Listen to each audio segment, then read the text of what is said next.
berbeda ya. Nanti saya ada buat yel-yel. Itu yel-yel itu seperti ini. Nanti kalau saya bilang warna putih, kalian bilang subhanallah. Kalau saya bilang warna biru, kalian bilang alhamdulillah. Ketika saya bilang biru putih, kalian bilang Allahu Akbar. Ya, bisa dipahami ya? Kita coba. Warna putih. Subhanallah. Yang lagi warna putih. Subhanallah. Warna biru. Alhamdulillah. Bismillahirrahmanirrahim. Rabbi yassir. Rabbi yassir. Wala tu'assir. Wala tu'assir. Wa tammim lana minka bil khair. Wa tammim lana minka bil khair. Wa tammim lana minka bil khair. Wa tammim lana minka bil khair. Wa ya khairun nasirin. Wa ya khairun nasirin. Bi rahmatika ya arhamar rahimin. Bi rahmatika ya arhamar rahimin. Baik adalah mengkafani jenazah. Mengkafani dengan apa? Kain kafan. Kain kafan. Yang kalian mengkafani dengan apa? Daun pisang. Kalau daun pisang itu tidak apa? Tidak memenuhi standar atau tidak memenuhi hukum mengkafani jenazah. Terus yang ketiga yaitu apa? Mensolatkan jenazah. Nah, mensolatkan jenazah ini itu ada beberapa versi. Ya, ada beberapa versi. Ini harus kalian pahami ya, ada beberapa versi. Terus yang pertama, orang yang mensolatkan jenazah itu orang yang dihitung meninggal dalam keadaan apa? Ruh keluar dari jasad. Yang pertama, Bapak ini untuk mensolatkan jenazah itu ada beberapa kriteria. Yang pertama, ruh yang keluar dari jasad. Nah, ini orang yang harus disolatkan jenazah. Terus kategori yang kedua yaitu orang yang mati syahid. Nah, mati syahid ini banyak. Ada mati syahid di dunia, ada mati syahid di akhirat, ada mati syahid pahala dunia, ada mati syahid pahala akhirat. Ini apa namanya? Pahala mati syahid di dunia itu apa? Apa aja? Ada yang tahu? Pahala mati syahid di dunia itu apa aja? Ada yang tahu? Ada yang tahu? Contohnya seperti apa? Mati ketimpa bangunan. Terus yang kedua mati tenggelam.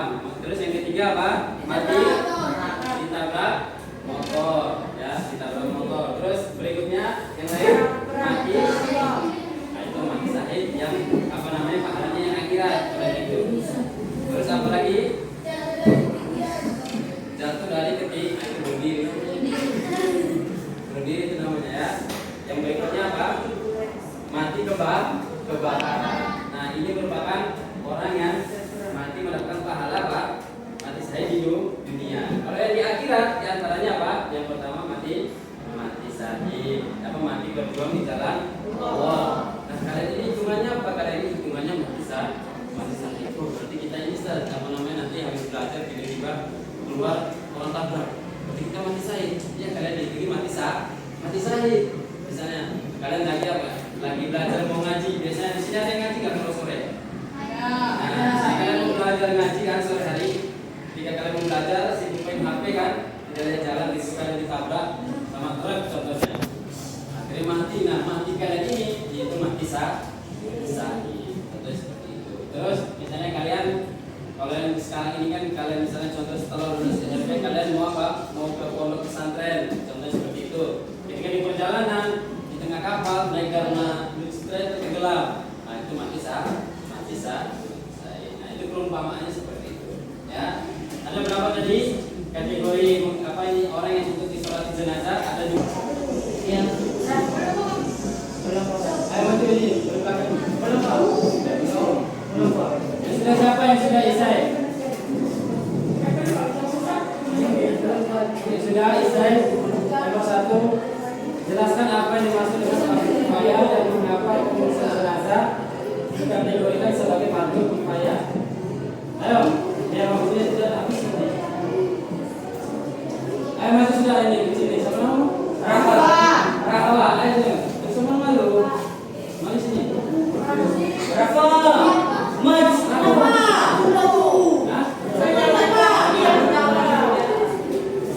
Sudah? Sini sudah ada? Jawaban di sini nomor 1 sudah. Nah, satu orang lagi. Nah, dijawab yuk. Aisyah. Apa nanti ya? Aisyah. Nanti saya bilang Pak Aisyah tadi. Nanti yang bisa jawab di sini saya siapa yang tambah.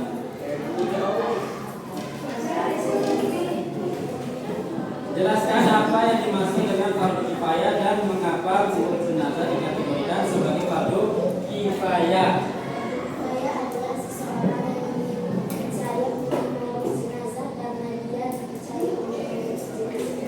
Karena apa tadi jawabannya Bang?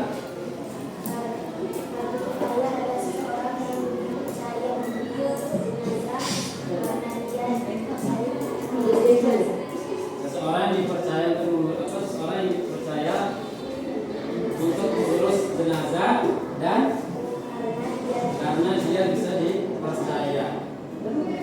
Betul tidak jawabannya? Ada yang ini? Ada yang punya pendapat yang lain? Betul apa enggak? Benar.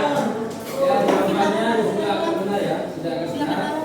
Cuman kurang apa namanya? Kurang lengkap. Ya, kurang lengkap. Jadi ditulis berisi. Jelaskan apa yang fardu kifayah. Fardu kifayah adalah kewajiban seseorang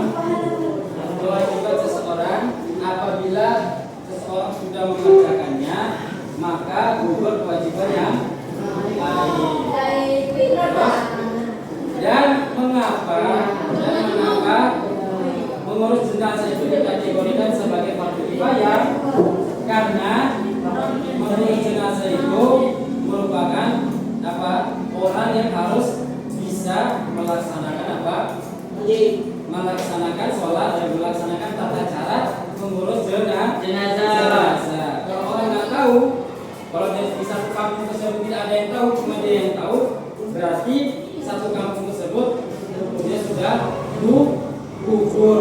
Kewajibannya sudah gugur. Kenapa? Karena satu orang ini sudah bisa melaksanakan tata cara mengambil jenazah. Ya sudah bagus ya jawabannya. Terus nomor 2, analisis mengapa urutan 4 kewajiban terhadap jenazah memandikan, mengkafani, mensolatkan dan menguburkan tidak boleh dibolak-balik. Kenapa? Ada yang sudah? Jawaban nomor 2 bisa. Simpel itu jawabannya, simpel sekali nomor 2 itu. Sudah? Ayo maju sini kalau sudah. Tidak apa-apa. Ayo maju. Tidak apa-apa. Soalnya ini sudah mau pulang ya, biar tidak terlalu lama guys. Biar kalian pulang juga. Saya juga. Ayo cepat. Bisa.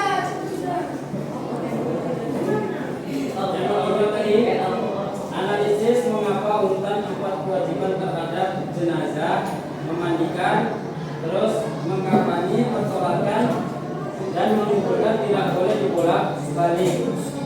Ayo, sudah.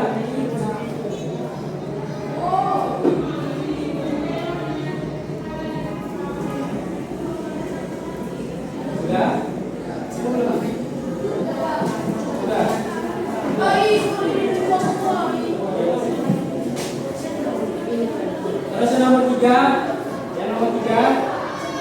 evaluasi jika dalam sebuah masyarakat tidak ada seseorang yang mengetahui tata cara diurus jenazah, apa dampaknya dan berikan solusinya. Ada yang sudah jawab? Nomor 3, misalnya di suatu kampung ini tidak ada orang yang bisa mengurus jenazah. Nah itu terus apa dampak yang terjadi ketika kampung tersebut tidak memiliki seseorang yang bisa mengurus jenazah? dampaknya jadi apa gitu. Terus ya solusinya apa gitu. Solusinya bagaimana? Itu gampang juga itu. Yang sudah bisa langsung maju. Sudah saya nomor 2. Sudah, tidak apa-apa. Bisa malu. Sudah nomor 2. Mari sudah. Ya apa? Aku mau maju lagi. Nomor 2. Nomor 3 sudah. Nomor 3 sudah. Apa kamu? Nanti kamu maju lagi ya. Sesuai dengan kebijakan itu. Ya kan? Sudah. Nomor 2 ada. Analisis mengapa menggunakan empat kewajiban jenazah, memandikan, mengkafani, mensolatkan dan menguburkan tidak boleh dibolak-balik.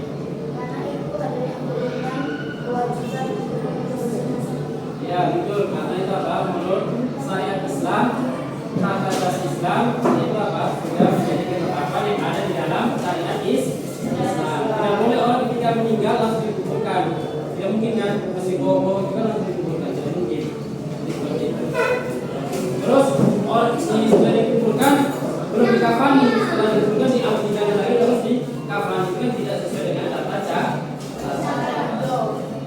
Terus yang terakhir yang nomor 3, satu-satu tadi Rizky. Itu tadi kau jawab tadi. Evaluasi, jadi kan ada sebuah masyarakat, tidak ada seorang pun yang mengetahui tata cara mengurus jenazah, apa dampaknya dan berikan solusinya. Nah, kayak tadi yang kamu jawab ya, yang depan. Ya, kamu tadi ada. Nah, kita sudah. Iya ini, ayo.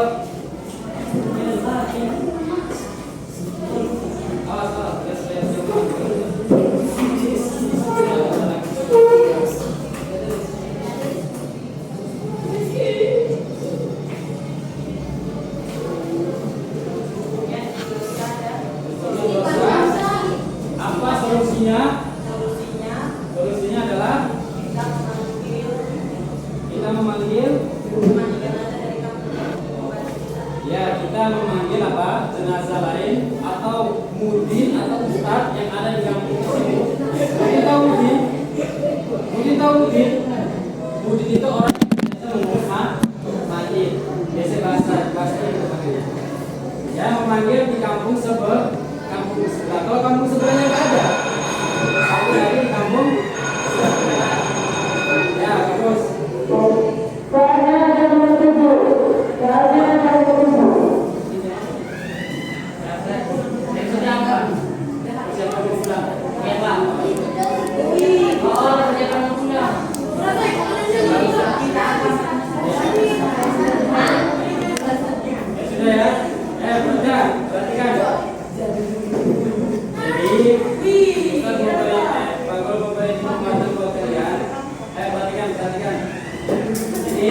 Jawaban kalian tadi itu sudah bagus semua ya, sudah benar semua, sudah maksimal sesuai dengan apa yang kalian paham. Jadi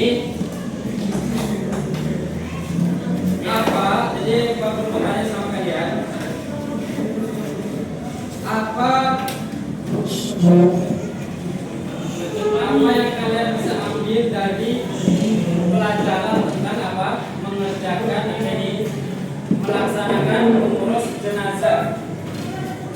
Bagaimana perasaan kalian, ya kan? Bagaimana perasaan kalian setelah mempelajari kewajiban mengurusi sholat jenazah?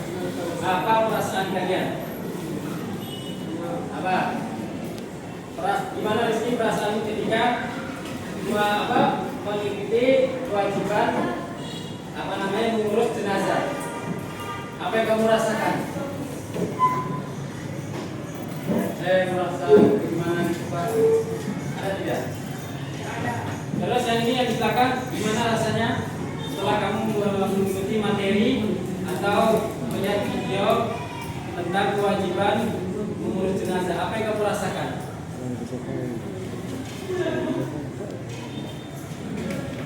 Mungkin saya merasa saya akan Saya bisa semangat lagi untuk beribadah, karena kita kan sudah tahu kapan kita akan mati. Gimana kamu perasaannya? Senang? Bahagia? Kalau yang sampingnya? Haji? Hafiz, gimana perasaannya ketika mengikuti materi tentang kewajiban mengurus jenazah? Gimana? Senang, bahagia. Ini gimana perasaannya? Senang. Apa yang bisa dipahami dengan kalian? Apa pelajaran yang bisa kalian ambil dari materi yang disampaikan? Pahaman yang kalian bisa ambil dari materi yang disampaikan? Apa kepahaman yang bisa kalian ambil dari materi yang disampaikan? Ada?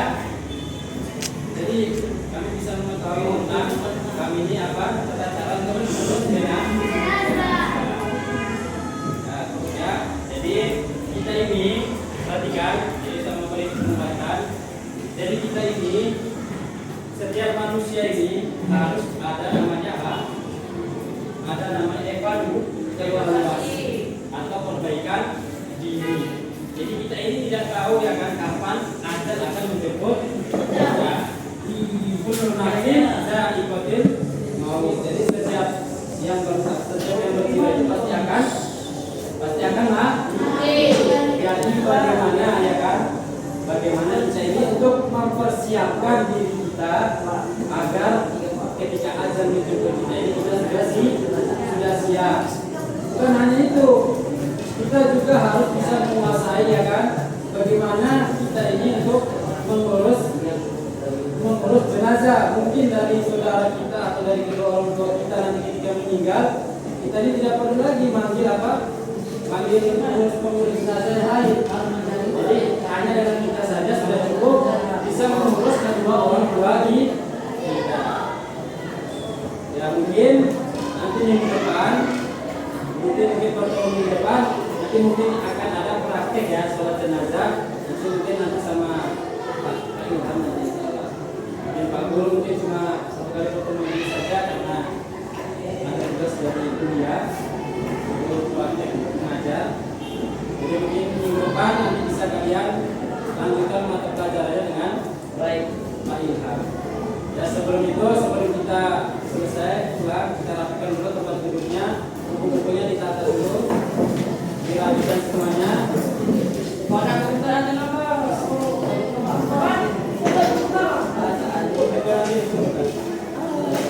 Ya sebelum itu dikumpulkan dulu kertasnya, tadi per kelompok ya, yang per kelompok. Yang kertas sendiri-sendiri pun kalian bawa sendiri-sendiri. Yang per kelompok, yang satu kelompok satu. Ada tidak? Tiga ya, Pak. Saya sendiri. Wih, yang benar nih.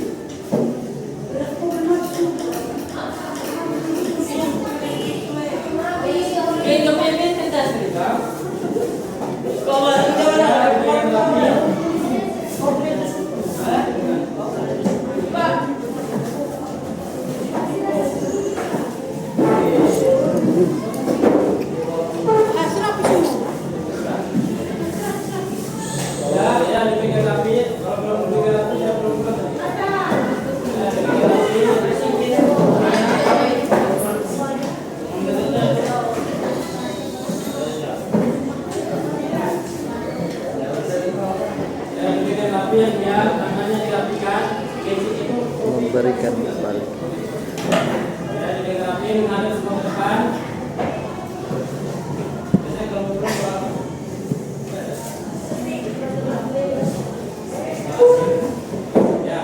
Sebelum kita pulang, kita baca dulu surat pendek wal asr ya.